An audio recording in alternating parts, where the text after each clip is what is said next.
And today, welcome, it's Thursday again, and we are continuing our segment on transgender health and wellness. Remember last week we had an interview with a transgender woman that started her journey, her physical journey when she was 50 years old. Currently in the United States, there are many bills that are being introduced across the country that affect the basic health care, affect the education, affect the well-being of many transgender people. Some of you may not know, but there's an unprecedented 79 bills right now that are being considered federally against transgender people. So I think a lot of times what we have is we fear what we don't understand, and we fear what doesn't affect our family. And today I have a guest, Dolores, who is here, and she is the mother of a transgendered woman. And today we're going to talk about what is it like when you have a son and now you have a daughter, and the dynamics of that relationship with the family. So welcome to our forum that we do today. Whoa. Now, I consider myself to be two-spirited. So most of the time when you watch the program, you see the other side of me. But today I've decided to show this side of me.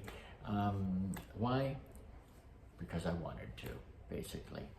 So I know your daughter. Yes. And she's absolutely lovely, absolutely incredible. Yes, she So is. let's talk about the journey that when she said to you, Mom, I'm not really a boy, I'm really a girl, how this happened. Well, we did have that conversation. It was very hard for me to understand what she was saying, because I realized one thing. I had a son, and now she's telling me she's going to be a woman.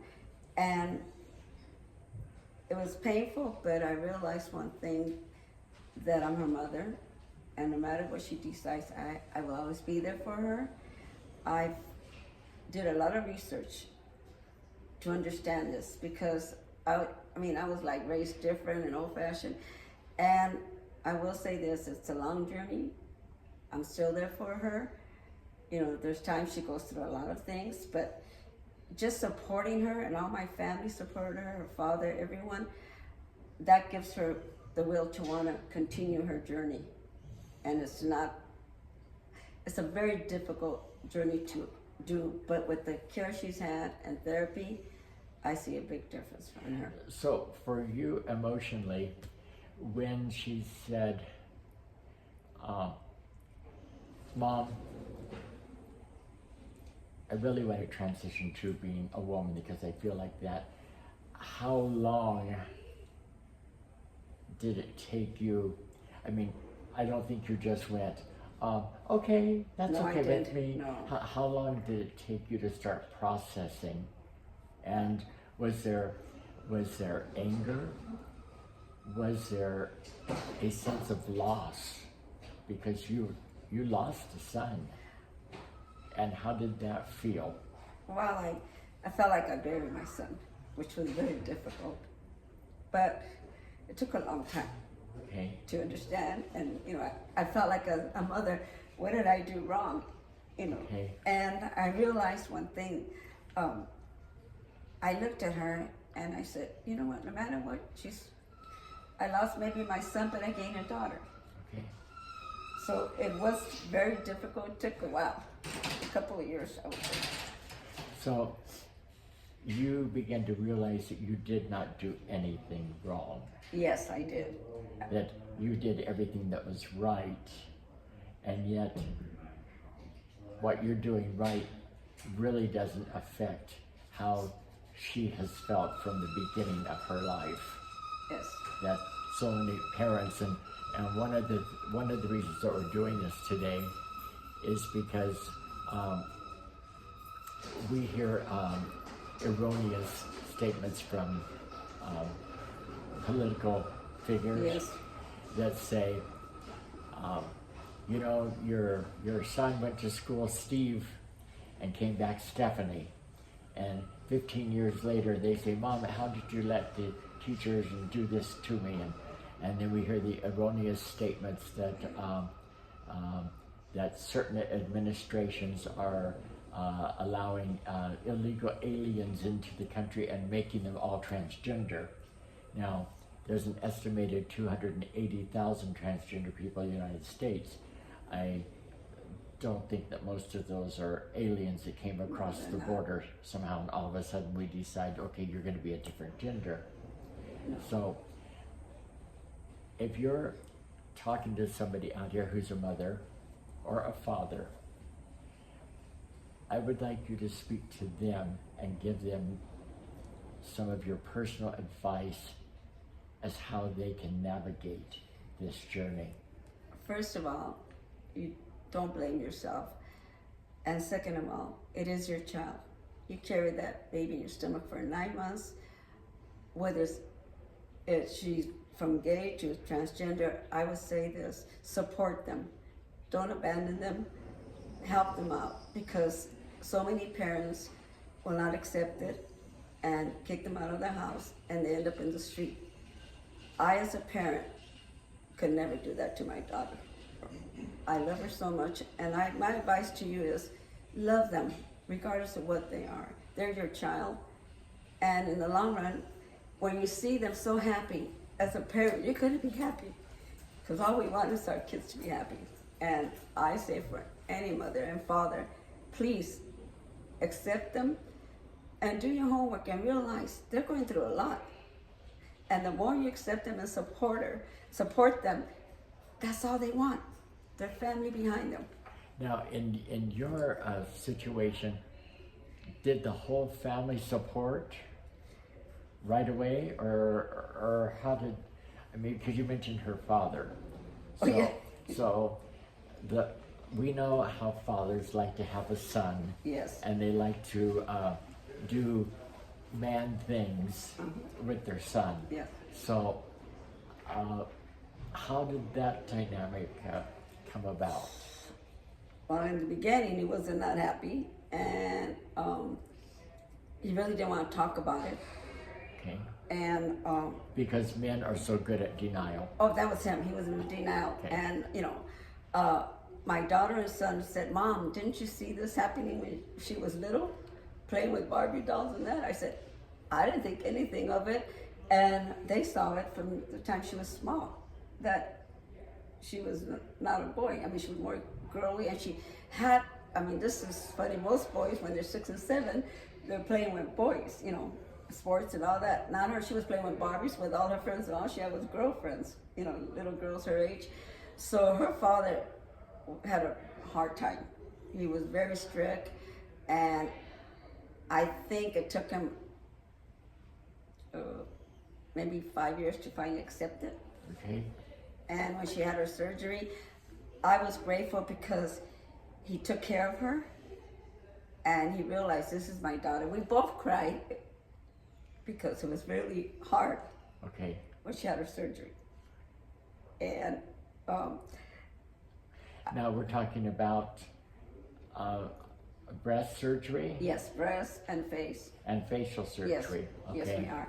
So all of a sudden you see a beautiful daughter. I mean, she came out, and he took care of her, and he really loves her now. And all my family, thank God, they all supported her. So even my grandkids, when they met her, they used to call her uncle, and then they started calling her auntie. And it is so beautiful, because now she'll go over there and they talk a lot. My granddaughter's a teenager, and they love her. They always say, "We love you so much." And I was grateful because they were very young. And my daughter, the way she explained it to them, they understood. And I thank God that all the family did support me. Now, except for one. One There did. always has to be one. Yes. Okay. They never talk to us anymore. And that's quite all right. Yeah, that's what I say. You're You lost. know, so I know your daughter, Uh-huh. and she'll probably watch this at some point. and I say this behind her back and to her face, she's one of the most compassionate, one of the most caring, one of the most loving people Yes, she is. on the planet. She really is. And I believe, coming from a spiritual perspective, not a religious perspective, but a spiritual perspective, that God is love. Love and God, the same, just changing the words. And that we are here on the planet to be the expression of that love on the planet. And if by becoming a gender that we weren't assigned at birth with, that allows us to allow that God consciousness, that love consciousness to ooze from us. Because I say you don't do love, you become love. That's right. And your daughter is love wherever she goes. It just, she doesn't have to do, because her beingness automatically makes way for the doingness, Which is true. that she does. And I could say she honestly loves herself. Now, And what would you say has been the most difficult challenge for her? people accepting her. Seeing her from a young man to a woman, and her challenge was hard. It wasn't easy, to get out there in society, and then a lot of them accepting you, and some would tell her things, and I was so happy because she would just walk away and ignore it, because this is who she was, and a lot of people in public can't accept it. She says, and I'm going to quote her on this, she says, "I am a proud trans woman." Yes. And wherever she goes, her head is always up high. There's always a smile Yes. on her face, coming from the inside out.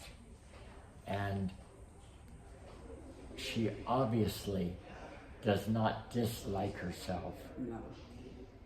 but has a self-love in a healthy way for herself. Yes. Not an inflated ego, but a healthy expectation of who she is, and the want to give back to people. She does definitely want to give back, and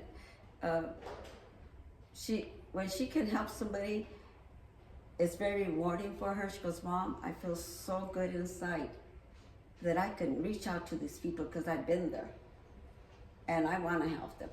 And she does have a big heart, and she just wants, everybody goes through all these challenges, but she could understand because she went through it. Yes.